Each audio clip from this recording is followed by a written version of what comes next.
আসসালামু আলাইকুম বন্ধুরা, কেমন আছেন? এই হচ্ছে আমার ছাদে বাগান, লাউ গাছ। এই দেখেন লাউ ধরেছে, লাউটা বড় হচ্ছে। এই যে আমাদের বাগান, এই যে লাউ। মোটামুটি আল্লাহর রহমতে ভালো লাউই ধরছে।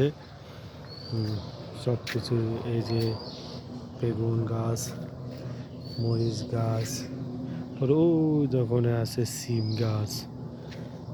হ্যাঁ, আরও আছে, এই যে আরও আছে। এই যে আমাদের লাউ গাছ, এই যে লাউ ধরছে, যে এখানেও লাউ গাছে। এই যে বেগুন চারা। হ্যাঁ, এই যে মরিচ ধরছে।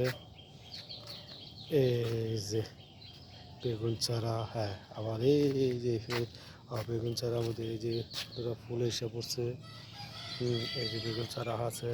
এই যে এই যে ফুল চারা। এই যে মিষ্টি লাউ গাছ লাগাইছি। দোয়া করবেন সবাই ভালোভাবে। আপনারাও যদি যারা ছাদ থাকে ছাদের মধ্যে লাগাবেন, সুন্দর